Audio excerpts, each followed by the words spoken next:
bienvenidos al canal de finanzasymarketing.com, consultora online. Antes de comenzar, les invito a suscribirse al canal y activar las notificaciones para estar al día con nuestras publicaciones. En este video vamos a continuar con el curso sobre aspectos a considerar en la planificación financiera.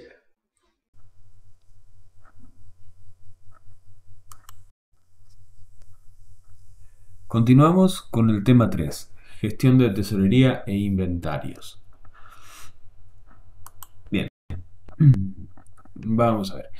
Siempre debemos trabajar con un presupuesto de tesorería, ¿no? El tipo de presupuesto va a depender del tipo de actividad, de la forma en que se gestionen o mejor dicho, en que evolucionan los cobros y los pagos, ¿vale? En algunos casos los periodos de importancia serán diferentes, ¿no? Pero vamos a ver en principio para todos los casos cómo se conforma. Lo primero que tenemos es la estimación de origen de tesorería. Vale, normalmente cuando se hace un presupuesto siempre lo que se hace es partir de las ventas. ¿Vale? ¿Por qué? Porque nosotros necesitamos conocer los ingresos que vamos a tener, tanto en términos contables como en términos financieros, ¿no? Es decir, cómo cobraremos esas ventas, ¿vale? Entonces, lo que debemos hacer es hacernos con un buen presupuesto de ventas, estudiar los periodos de maduración de los créditos por ventas para ver cuándo se cobra cada una de ellas y tener en cuenta si hay algún otro tipo de ingreso de efectivo que pueda ser de relevancia en el periodo para el que estemos manejando el presupuesto, ¿no?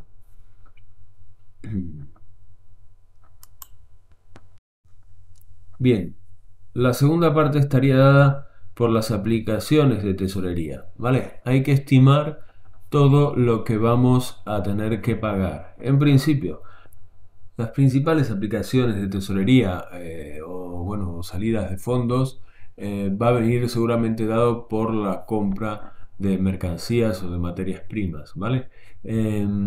Esta compra o bien se pagará al contado o bien se pagará a plazo, ¿vale? Con lo cual tendrá su periodo de maduración, ¿vale? Y aquí en el presupuesto de tesorería debemos tener en cuenta concretamente cuándo es que se paga, ¿vale? Independientemente de cuándo nos hacemos con la mercancía. Lo que nos importa siempre desde el presupuesto de tesorería, tanto para cobros como para pagos, tanto de origen como aplicaciones, tiene que ver con exclusivamente los movimientos de dinero. Hay que tenerlo siempre en cuenta. Luego podemos manejar también información si hay que renovar un préstamo, si hay que saldar alguna cuenta pendiente en el periodo que vamos a presupuestar, ¿vale? Eso también hay que tenerlo en cuenta. De la misma forma como dijimos en los cobros, tener en cuenta también otros ingresos de efectivo que a lo mejor pueden venir en aquel caso por la toma de algún préstamo o cobro de una deuda atrasada, etc. Y por último llegamos a que la diferencia entre los orígenes de tesorería y las aplicaciones es lo que nos va a determinar si tenemos excedente o déficit, ¿vale? Esto, si hacemos la evaluación, digamos, mensual, es decir, si estamos manejando un presupuesto mensual de tesorería, lo que vamos a hacer es, al final de cada mes, determinar si tenemos un excedente o un déficit. Si tenemos excedente, lo que debemos planificar es qué haremos con ese dinero para evitar que esté ocioso, ¿vale? Buscar alguna inversión financiera temporal, algo que permita que ese dinero produzca una cierta rentabilidad. Por el contrario, si existe un déficit, nos está indicando que deberíamos solicitar algún tipo de financiación de corto plazo para poderlo cubrir. Es decir, bien o un descubierto en una cuenta corriente o bien un préstamo de corto plazo, ¿vale? Que nos permita sobrellevar el saldo negativo de ese determinado mes. Ahora bien, hay que tener una cosa en cuenta. Cuando nosotros desarrollamos el presupuesto y nos encontramos con que hay más de un mes continuo de saldo negativo, es decir, de déficit de tesorería, hay que tener mucho cuidado y darse cuenta que ese saldo es acumulativo, ¿vale? ¿Qué quiero decir con esto? Que si tenemos, vamos a suponer que llegamos a fin de marzo, el presupuesto nos indica que tenemos un déficit de 1000 euros. Vale, nosotros debemos ver qué pasa en los meses siguientes, porque si en abril, por ejemplo, tenemos otros 1000 de déficit, la financiación de corto plazo que tendremos que gestionar será probablemente no de 1000, sino de 2000, porque tenemos una acumulación en 2 meses continuados, ¿no? No nos va a bastar con pedir solo 1000 para cubrir las necesidades de marzo, porque en abril vamos a volver a tener exactamente el mismo problema. Vale, entonces, por esta razón es que se toma el presupuesto de tesorería mes a mes y se tienen en cuenta la acumulación de saldos negativos a lo largo del mismo periodo, ¿no? Bien, vamos a la planificación y gestión de la tesorería. Como dijimos, siempre en el marco de un presupuesto, ¿vale? Aquí tenemos cómo lo conformamos, cómo empezamos. En principio debemos contar con la información contable, ¿vale? De aquí vamos a sacar los préstamos que tenemos que pagar, lo que tenemos a cobrar, en los costes fijos, tenemos un histórico de costes fijos importante, etcétera. Ahora bien, dentro de la información contable hay dos aspectos. Uno, como nos dice aquí, existe un desfase temporal por el ritmo de la contabilidad y el de los movimientos de tesorería. Es decir, los movimientos de tesorería suelen ser rápidos y diarios y la contabilidad quizás los registre con unos días de retraso, ¿vale? Entonces esto puede hacer que la información, digamos, en tiempo real no sea la adecuada para conformar presupuestos o tomar decisiones. Por esa razón, lo que habría que hacer es llevar un sistema de registración que sea ágil, dinámico y seguro, ¿no? Que se puedan registrar con máxima velocidad y fiabilidad los movimientos del día a día, ¿no? Ahora bien, por otro lado, tiene una característica positiva, que es que la información es certera, ¿vale? Porque si ya se ha registrado en la contabilidad, se supone que ha pasado todos los controles internos, ¿vale? Ha seguido todos los procedimientos propios de registración, con lo cual digamos que es una información absolutamente cierta, ¿no?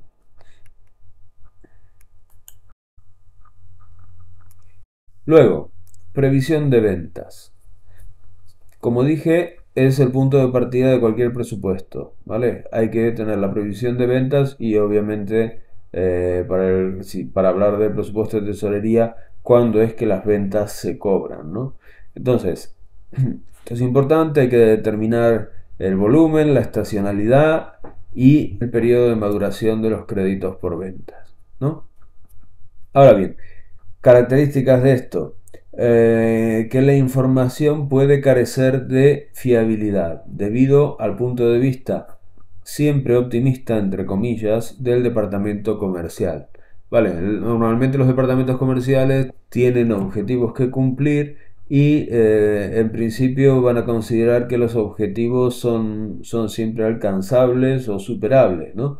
Tienen, digamos, por naturaleza un criterio optimista, ¿vale? Entonces, bueno, hay que saber matizar la información que se tenga para poder darle la mayor certidumbre posible a este presupuesto, ¿no?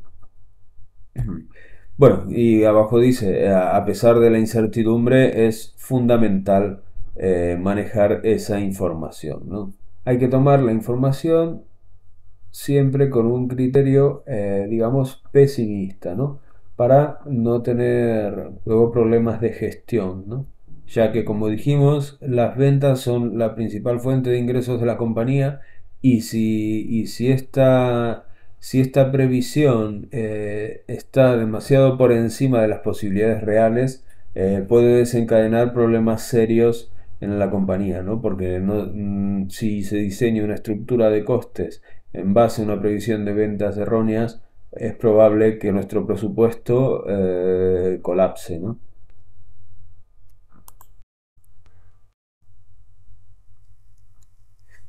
Bien, pago a proveedores.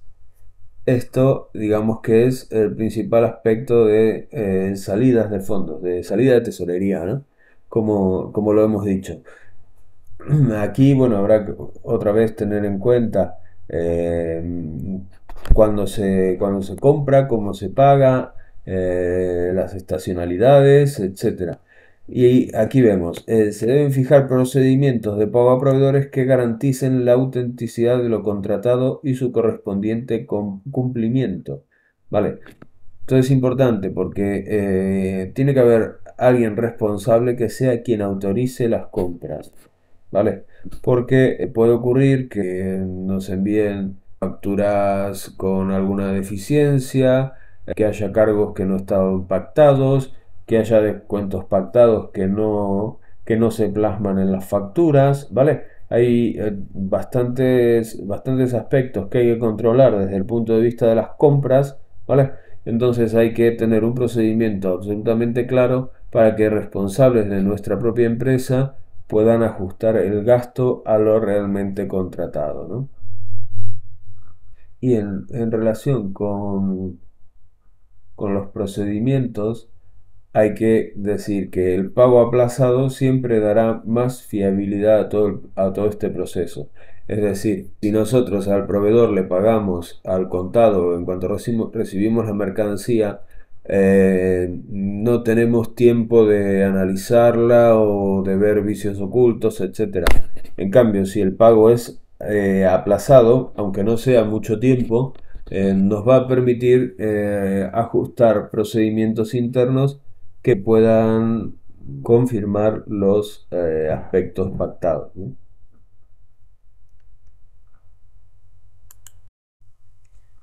Ahora bien, aquí ¿qué tenemos? Que tenemos una información contable que es, digamos, como vimos, salvo por el desfase temporal, es absolutamente fiable. Ahora, estos dos aspectos, tanto la previsión de ventas como el pago a proveedores, ¿vale? Estos dos aspectos, digamos que son extracontables, ¿vale? Se generan fuera de los departamentos de administración. Entonces, ¿qué es lo que debemos hacer desde el punto de vista de la gestión? En ambos casos, buscar asociar los sistemas de información de ventas y de proveedores asimilándolo a lo que es un sistema contable. Hoy en día, gran parte de los sistemas de gestión de las empresas tienen módulos integrados, ¿no?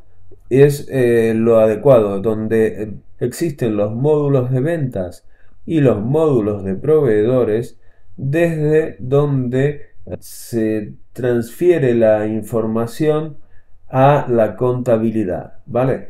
Entonces, Esto siempre hay que tratar de perseguirlo. ¿Para qué? Para que nosotros, a medida que las ventas se van realizando, nosotros debemos siempre irlas comparando con el presupuesto, ¿vale? Pero entonces para esto necesitamos información fiable y rápida, ¿vale? Entonces la única forma de tener información fiable y rápida de ventas y de proveedores es que trabajen con módulos que vuelquen la información a la contabilidad con la mayor rapidez posible, ¿vale? De esta forma, si se realizan compras, se recibe mercancía y se recibe factura, estas facturas rápidamente estén en la información contable, ¿vale? O las ventas, pedidos nuevos que se hacen, que estén rápidamente en la información contable, ¿vale? Hay instrumentos dentro de la contabilidad para poder tener pendientes, para poder conocer las ventas próximas a facturarse y obviamente la emisión de facturas volcada directamente a la contabilidad, ¿no? Entonces, de esta forma mantendríamos toda la información rápidamente centralizada para poder compararla con los presupuestos. Y por último tenemos la información del propio departamento de tesorería, ¿vale? Entonces, el propio departamento debe conocer los saldos bancarios, tipos de interés, tipos de cambio, las condiciones crediticias, etc., para poder conformar el presupuesto de tesorería y utilizarlos como herramienta de gestión, ¿vale? Entonces, en definitiva, son estos cuatro aspectos los que llevan a conformar el presupuesto de tesorería y a poder hacer el seguimiento del mismo, ¿no? con cierto rigor y velocidad.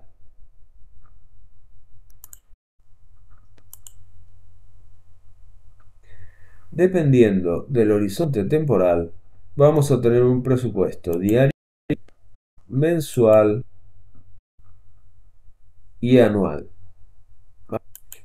En el diario que vamos a ver, la posición diaria de liquidez. Es decir, cuáles son los saldos bancarios en el día, los pagos que hay que afrontar, si es suficiente o si no, si hay expectativas de cobro, etcétera, ¿vale? Esto debe manejarse diariamente. Luego tenemos en el horizonte temporal mensual, la necesidad de financiación a corto plazo. Es el más, digamos, certero, ¿no? ¿Por qué? Porque digamos que las previsiones mensuales son más fáciles de hacer, ¿no? A nivel diario nosotros podemos tener alteraciones. Podemos tener un día malo de ventas o un gasto imprevisto que hay que abonar con rapidez, ¿vale? Con lo cual, digamos que los presupuestos de tesorería diarios tienen más desviaciones, ¿no? En cambio, el presupuesto mensual, digamos que es más fiable, ¿vale? Es más fiable y ante alteraciones que se detecten, hay más tiempo para reaccionar en caso de necesitar financiación adicional de corto plazo, ¿vale? Y por último tenemos el horizonte temporal anual, es decir, la necesidad de financiación a largo plazo, ¿vale? Y esto tiene más que ver con la combinación de financiación entre deuda y capital, ¿vale? Y una estrategia a largo plazo y de financiación global del proyecto, ¿no? Si les ha gustado el vídeo, den un like y recuerden suscribirse y activar las notificaciones para estar informados de nuestras publicaciones en el canal. Para conocer más sobre nosotros, les invito a visitar nuestra página web, donde podrán contactarnos y contratar nuestros servicios. Un saludo.